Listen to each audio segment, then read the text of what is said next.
America is home to 33 million small businesses, the beating heart of communities across the country. And proof that the American dream is still alive. This is a show about those dreamers and doers and the communities they serve. Their real life stories. Their struggles and successes. Their grit, determination, and passion. And the people who fight to keep their American dream alive. I'm Alfredo Ortiz. I'm Elaine Parker. And it's time for another episode of Main Street Matters, America's small business megaphone. Hello, and welcome to another episode of Main Street Matters, America's small business megaphone, a new podcast from the Job Creators Network, where we highlight small business success stories, discuss the major issues facing small businesses, and interview leaders in entrepreneurship and public policy. I'm Alfredo Ortiz, President and CEO of Job Creators Network. And I'm Elaine Parker, the president of the Job Creators Network Foundation. And today we're interviewing Joseph Semprevivo, founder of Joseph's Light Cookies. Joseph will tell us his entrepreneurship story and weigh in on the threats facing those looking to follow in his footsteps. But Alfredo, let's first talk about the most recent jobs report on Friday. The May jobs report showed a staggering 339,000 jobs created in May, beating expectations. And I know that the Biden administration and the Democrats and the media celebrated this number, but the labor market condition is not as strong as that top line number suggests. Can you give us a little bit of insight? I know you wrote a great op-ed on Friday that was in the Daily Caller and talked about the labor market. Can you just give us some insight about that? I think our listeners would appreciate it. Yeah, absolutely. Well, you know what they say, you can't judge a book by its cover. And looking at that number, it looks great on the surface. But when you really dig down into the health of those kinds of job openings or the kind of jobs that are available, it's not as rosy as the White House makes you want to believe. If you go back to what's called the JOLTS report, which is basically a job openings report put out by the Bureau of Labor Statistics the same week, the numbers actually are, from that perspective, not looking great, because when you have something that's called the quits rate, it's basically how comfortable are employees quitting their jobs to go find new jobs. Those quit rates have actually declined significantly versus a year ago, about 20%. And interestingly enough, if you look at the Northeast and the West, those rates are a lot higher. In some cases, for example, in the West, it's about a 40% decline. But now, actually, if you look at the South, which is pretty much the Republican-led states like Georgia, Florida, Texas, those are actually half of what the national average is. And so the health of the job openings and the jobs out there is definitely going great, actually, in the South. But not so much in the other parts of the country. And so we have to make sure we dissect these jobs, because not every job or job opening is the same. Yeah, I actually read a report on Friday afternoon that said that some of the blue states, they're seeing the unemployment rates go up in spite of what the national rate is showing. And that's really being driven by these red states that have more conservative policies and that are more pro job growth, really, with lower taxes and removing the red tape and trying to help some of these small businesses recover from the pandemic. Of course, they were hurt disproportionately during the pandemic over some of the large businesses. But the big concern right now for our small businesses is, again, because of another big number in the jobs report, is that the Federal Reserve will use this as another excuse to potentially raise interest rates again, kind of destabilizing those regional banks and hurting our small businesses even more. And what are your thoughts there? I know there's some schools of thought that say, no, they're not going to do it this time, but others are saying possibly. Well, that's right. I mean, I was actually on with Hugh Hewitt this morning. And in fact, I told him that he and I are probably the two outliers on this, because we both believe that the Federal Reserve will actually act on the next meeting and will increase the rates by about a quarter and then pause, which I think is absolutely right on target, because when you look at what they use, and they claim to be data driven, that kind of top line jobs report is something that they're going to move on. Unemployment ticked up a little bit, but really they're looking at the number of job openings. And then, of course, the CPI, the Consumer Price Index, did increase again. It's just kind of sticky inflation, and so when we combine the two, it just sets us up for at least a quarter rate increase and then a pause. But we'll see what happens in the next couple of weeks. What do you think is going to happen, though, as these regional banks continue to, come under pressure as a result of these very high interest rates? Yeah. These regional banks are the lifeblood of our small businesses. I mean, they give 80% of the loans to small businesses. I mean, what's going to happen there? What are you hearing from some of our members that are talking to you about their access to credit? Yeah, well, access to credit is really tough now since the SVB meltdown and a couple other regionals. It's been a lot tougher because there has been a flow of deposits from these regional banks to the large, top three, top five banks, the supposed too big to fail banks. And so as those deposits shrink in the community and the regional banks, they have less money to actually lend. And so there's really a tightening of credit. And then just the interest rate alone has gone up, significantly, almost 5.25 points in 1 year. That's a huge jump for our small businesses. And, it's doubtful that anyone could have managed with that kind of rate hike in mind. Yeah, and the Small Business IQ report poll that we do every month. For our listeners who don't know, we do the Small Business IQ report. It focuses on small businesses, polls them nationally on how they're feeling, really about their current situation, their personal business situation, the economy overall, and then their future expectations. And it gives us an optimism index to look at. And it's hanging pretty steady as far as how they feel about their own personal situation. But where sort of the landmines are looking is more out in the future expectations and the worries about higher taxes, the consistent worry about inflation, which has just been at historical highs. And of course, we've seen it moderate some, but when you're coming off of such high inflation, it's still very, very high for our small businesses, and energy costs are extremely high, labor costs, and of course the labor shortage impacts them even worse. Yeah. They have trouble finding people. I've talked to people in the Midwest that can't find anybody to work at McDonald's. Like one guy told me that he sees signs on the side of the road paying like $17-18 an hour to work at McDonald's. And that sounds great for working at McDonald's, but they can't even Do you find have an anybody to address do for that? it.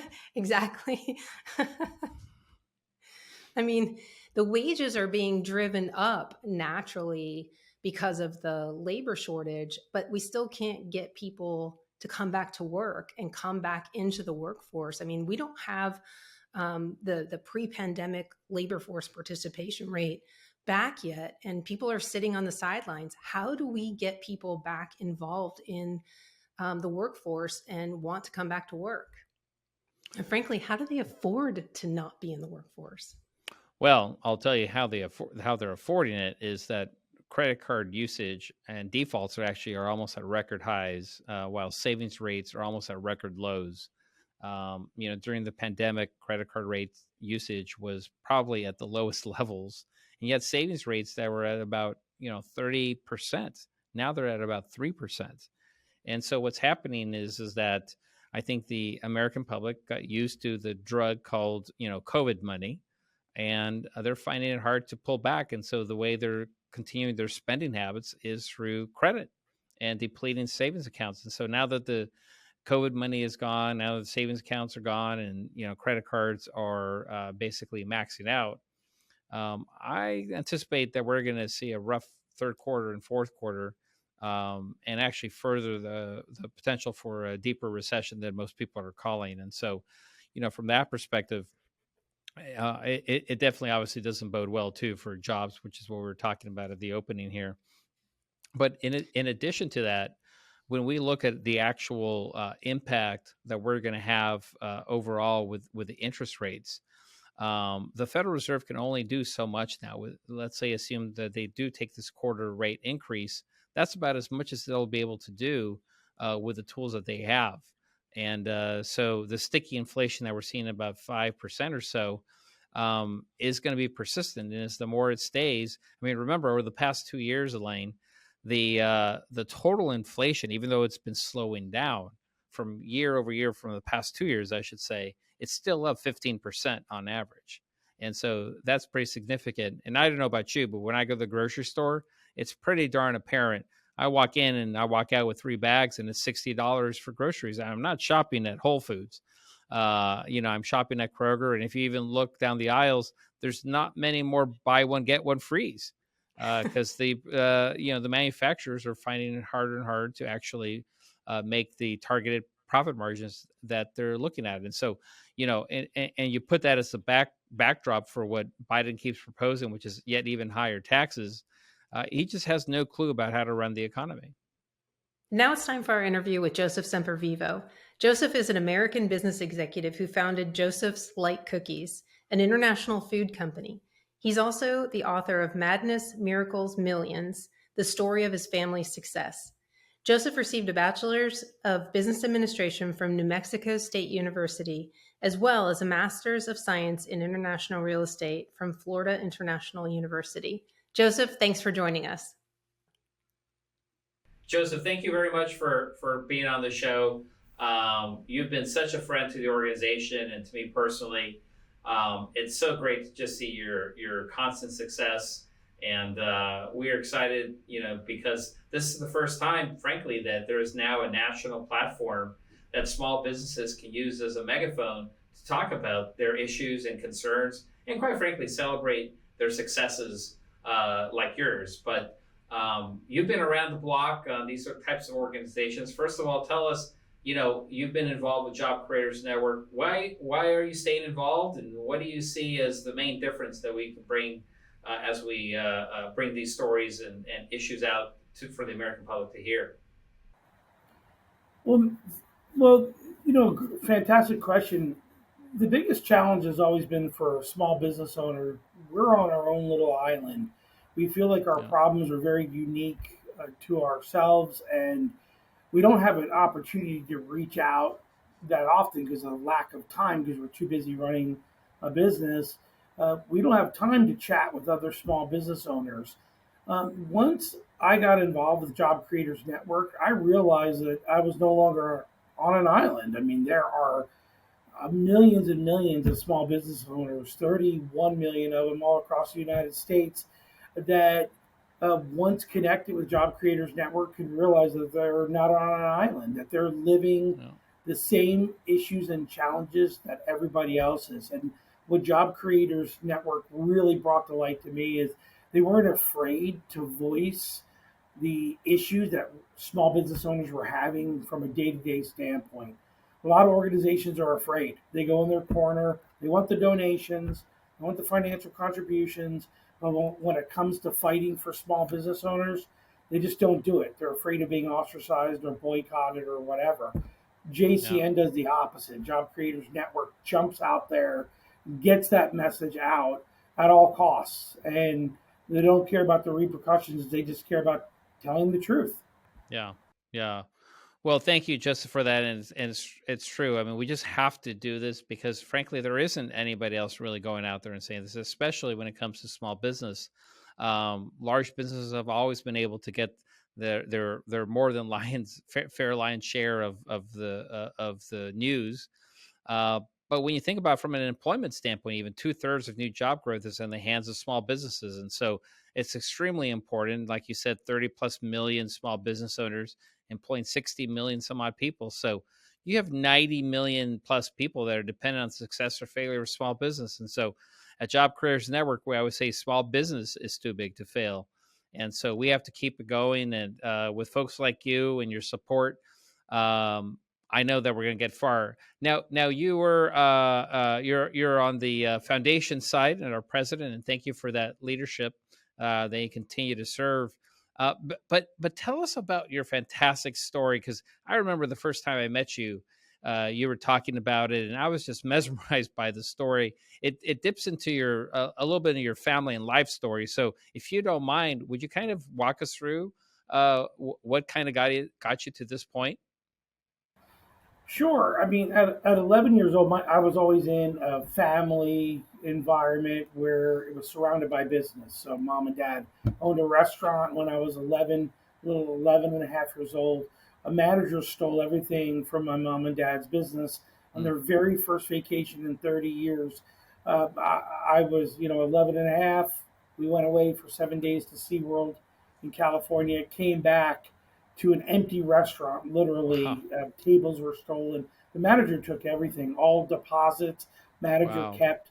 He wound up getting hit with $75 restitution. Meanwhile, my parents had to file bankruptcy. My dad promised on a handshake to every single vendor, "I will pay you back." Cisco, Shamrock, all the food vendors, "I will pay you back every penny that I owe you because this wasn't your fault; it was mine." Uh, I witnessed that firsthand, and I was diagnosed with diabetes. So my parents had a hard time paying for my medicine. They managed to do it. We didn't have insurance. They worked. They wind up. My dad became a cook. My mom became a waitress. But they had to skip meals to pay for my insulin and syringes. So I got to see I got to see that struggle from day one, and it was very tough. Then, being a diabetic, there was nothing sugar free out on the market. So I said to my parents, "Could you make me a sugar free cookie?" So they made the Mm, very first sugar free cookie in the world, and I felt guilty that this was only for me. I said, "We have to share this with other diabetics." Prior to doing that, when I was 12, I invented a sugar free ice cream company and did that for 3 years, called Semprevivo's Ice Cream. hmm. But when I asked my parents to launch a cookie, we wound up doing that, selling to 47 different nations in Wow. every major store across the United States. Wow, Wow. that is truly an amazing story. And Joseph, as you and I have spoken, I too am a type 1 diabetic, and so I share your pain, literally, with what we have to do every day. But thank you for coming up with a product that people like you and I can actually eat. Absolutely. Well, thank you for what you do fighting for small business owners every day. Yeah, absolutely. Elaine, you had a question? Yeah, Joseph, I remember when we met you the first time. I think we were speaking at the same event back in 2016, and I heard you speak and tell this story of Joseph's Light Cookies and talk about it, from the small business perspective and the challenges that you faced. And I just remember running up to you after you were done, and I said, "You have to be part of this organization. I think you're fantastic. I think it would be great to carry this message." And it was right before the Tax Cuts and Jobs Act fight started. And if you remember, we all went out there together. We went to different events around the country, and we ended up with we did the bus tour around the country, and you joined us on several events. And then we went across the country and ended up on the steps of the IRS for that big event to celebrate and demand from the IRS tax cuts. So we wanted tax cuts, and we wanted tax cuts now. But you had some specific things that you talked about throughout that entire campaign about what you would do as a small business owner if you got tax cuts.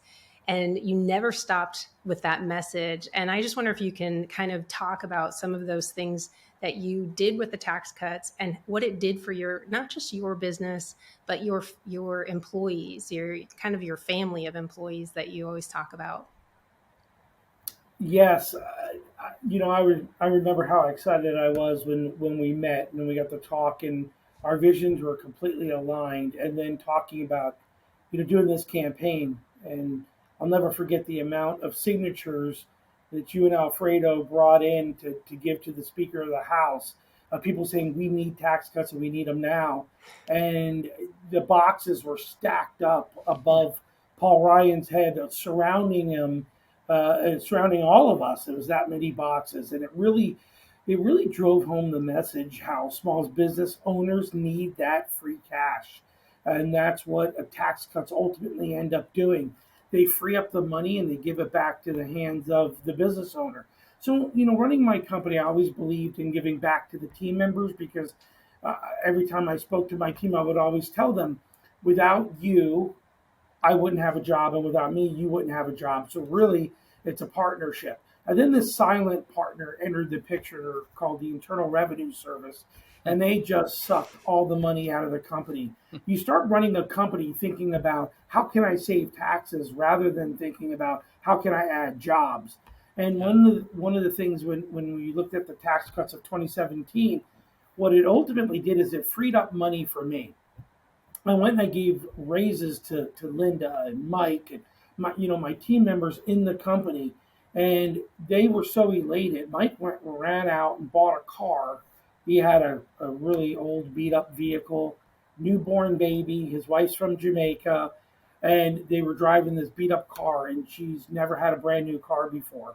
So he bought this car so he and his wife and baby, now babies, could be in this car safely. And that money freed up enough to go out there and buy that car. You know, to see somebody get so emotional. I mean, an adult male crying because of this raise made such a difference. And when I gave the raises, I told them very clearly this was because Job Creators Network fought for a tax cut, and that tax cut got handed to us. That freed up money for me. I would be sending a check to the IRS, but instead of having to do that, that freed up money, and I could give this money to you and to all my team members. Some got a home. They were renting. They were able to buy a home instead. So the money is real. I mean, that money gets freed up. Not only was it freed up for my company that I was able to give to people for raises, it then freed up the individuals that they got a little extra net take home pay, which helped them pay for groceries, car payments, food, rent, mortgage. It freed up money all the way around. It was a win-win. Joseph, it's interesting just hearing you talk about that story. I'm reminded of a testimony that I gave a couple years ago in front of a subcommittee in the House. And there was, I was a Republican witness, and there was a Democrat witness, and he was actually an accountant talking about how small businesses actually have all the money in the world to pay their people more. This was actually a testimony on talking about minimum wage. So the left would probably counter what you said was with the following. Well, Joseph, aren't you just a greedy capitalist? You could have paid them that already. Why didn't you raise their wages? What would you say to them? Well, the harsh reality, what a lot of people don't realize, is a business owner pays their team member first. And Right. if cash frees up, they pay themselves last. So they pay all the stakeholders, their employees, their vendors. If you're buying food for a restaurant or hair extensions for a hair salon, or in my case, flour for cookies, you have to pay those vendors first. You have to pay your team members first, or you're not in business any longer. Right. You're shut Right. down the next week. Right. So the reality that free cash flow is just running around everywhere is just not true. To have to pay taxes at the end of the year for inventory sitting in your factory, uh, it just doesn't make sense to do that. You've tied up all that cash, Yeah. and that was free cash flow to begin with. That was net money Right. to begin with, and now you're paying taxes on it again. Your team does deserve to be compensated. I was probably one of the highest paid employers in the county, and gave health insurance, gave 401k, gave profit sharing plan, Yeah. a 412I, which is a pension, which less than 3% of all companies do that, large or small, in the United States. And I was able to give those benefits. But I'll tell you, it hurt Yeah. financially. There was Yeah. times I didn't have the money. The IRS didn't come running to my aid or any small business's aid when we were in a recession. We had to weather that storm ourselves, um, not the Internal Revenue Service. Yeah. It's funny you talk about the silent partner being the Internal Revenue Service. I have to tell you, I would love to have that gig where they basically get you, whether coming or going, whether good times or bad, they're going to get you. I had two small businesses myself, and Elaine, I know you had a small business yourself, and I remember those days where I didn't have the payables coming in the way it was supposed to, and I had to take out a line of credit or pull down on my credit card for cash advances, etc., just to make payroll. And so what I always push back with the progressives or the Democrats when they say, well, you guys really need to pay your fair share. If you're a well-off small business owner, you should pay your fair share. I always say, well, let's review this. I took all the risk in the world. I put everything I own, mortgages on my house, et cetera, my savings, everything on the line for this vision, for this new business that I believed in. Shouldn't I get unlimited upside if I'm willing to take almost basically unlimited downside and risk? I mean, I've never quite understood that, that mindset from the progressives. Have you, Joe? I don't understand it myself. I mean, you said something when we were out there pushing for tax cuts. There was a comment that's always stuck in my head, Alfredo, and that was, every time one of my employees had a baby, it was like, oh no, now I have a baby to pay for. Every Right. time somebody Yeah. bought a house, oh no, now I have another mortgage to pay for. Yeah. And really, when I would walk away from those situations and I started thinking about it, that is true. I mean, you do say, I have this obligation. Maybe you're Right. not paying directly their mortgage, but you're stressed.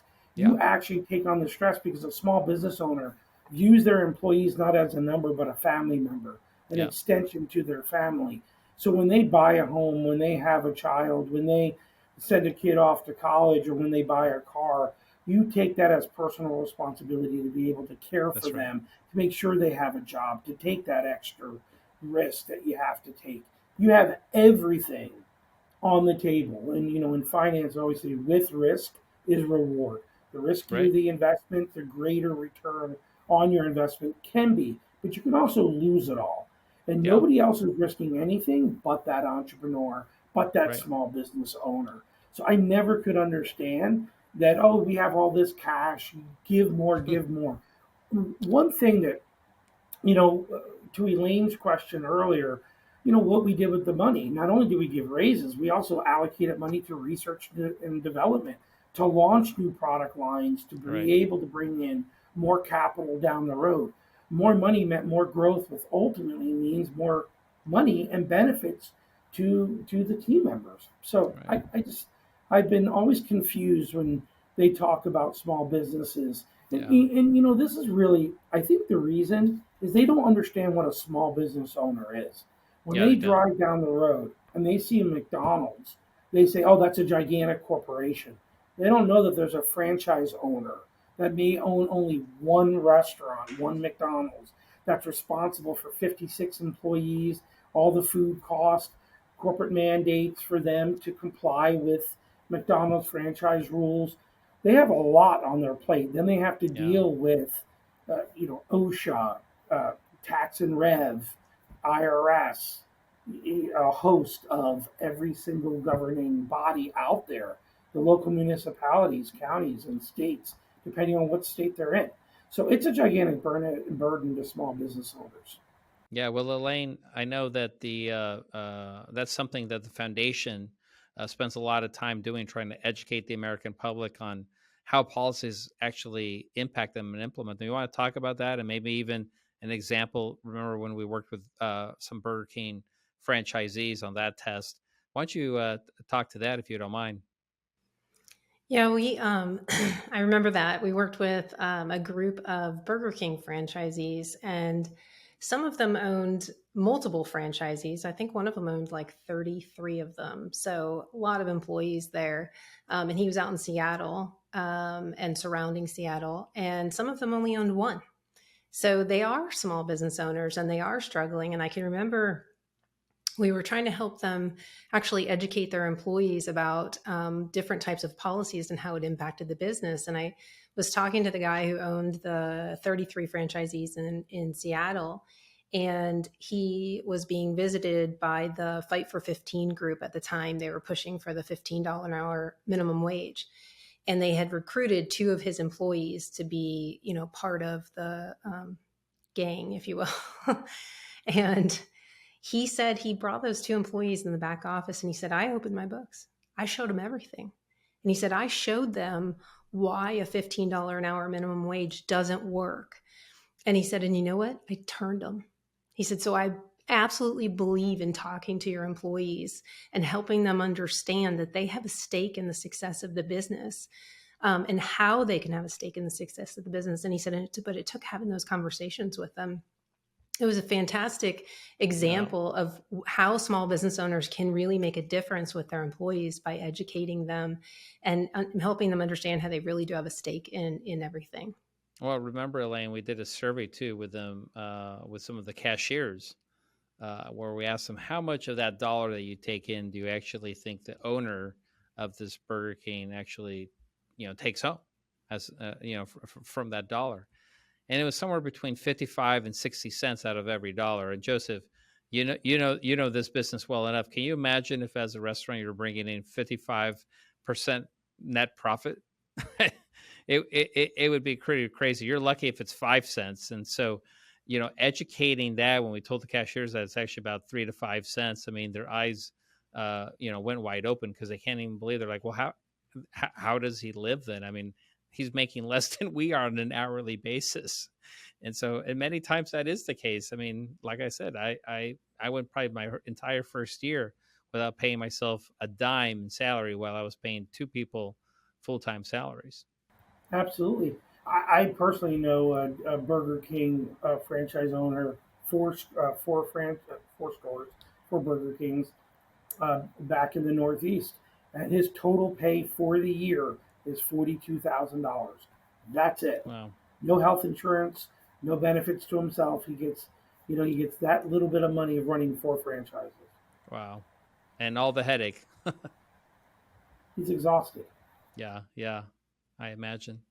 Elaine, I know you had a couple more questions for Joseph.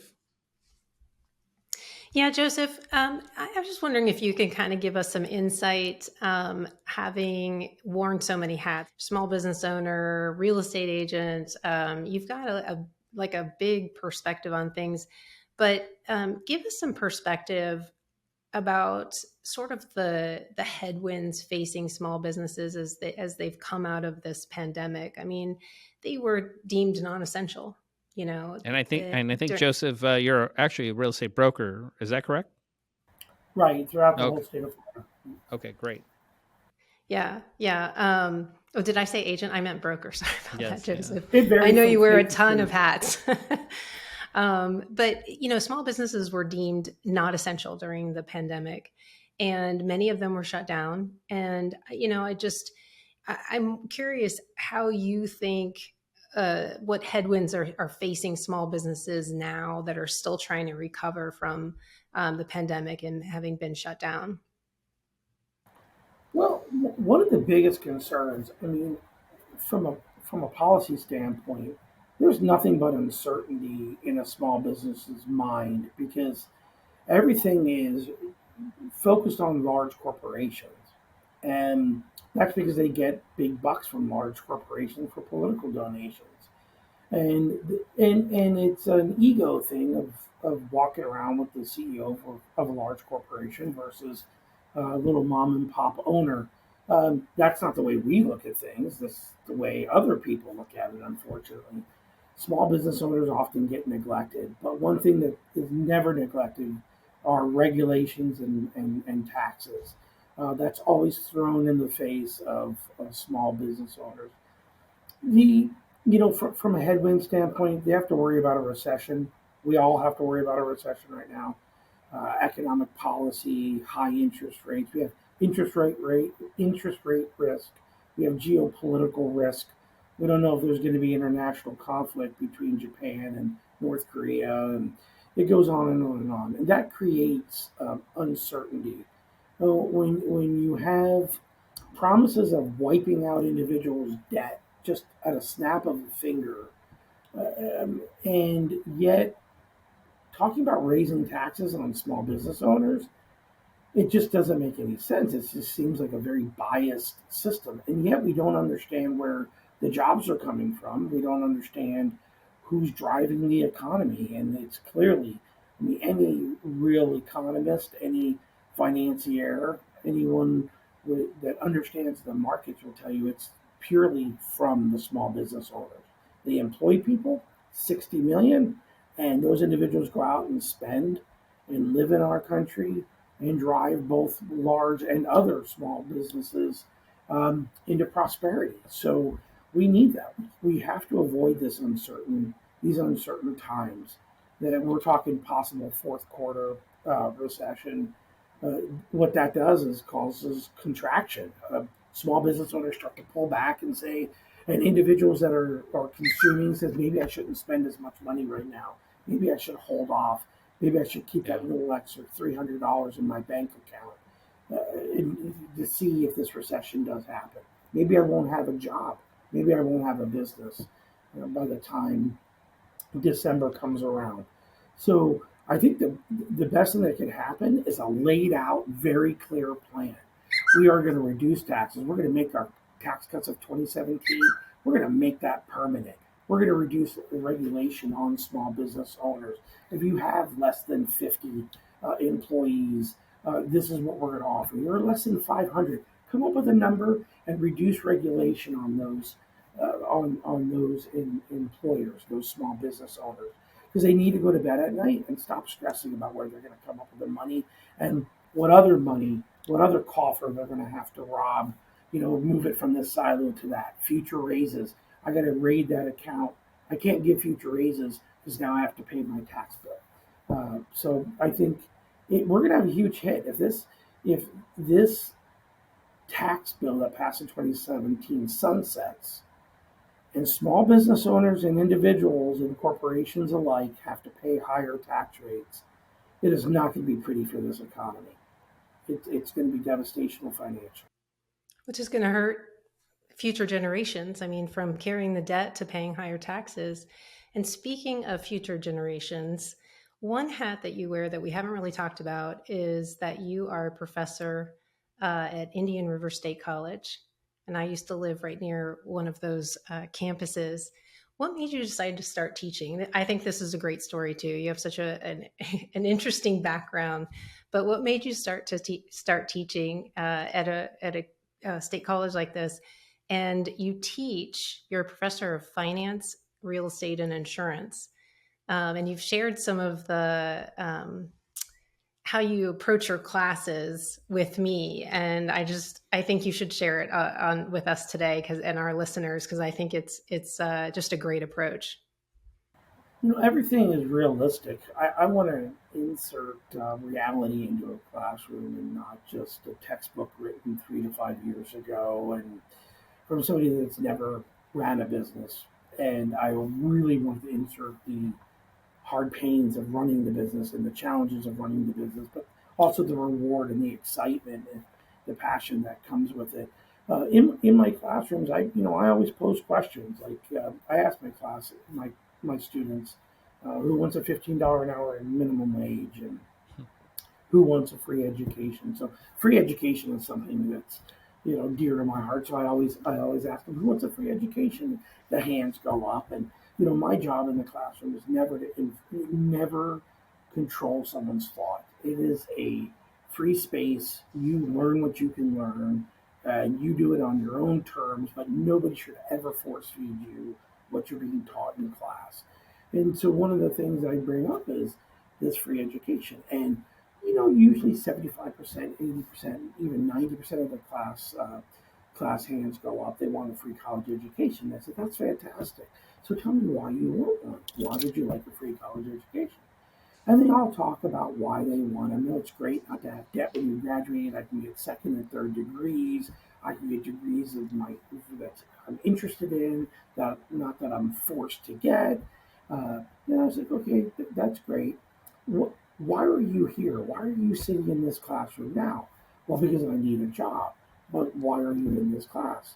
Well, because I have to get a degree. But why do you need that degree? Well, so I could be competitive and someone will hire me because they're requiring a degree.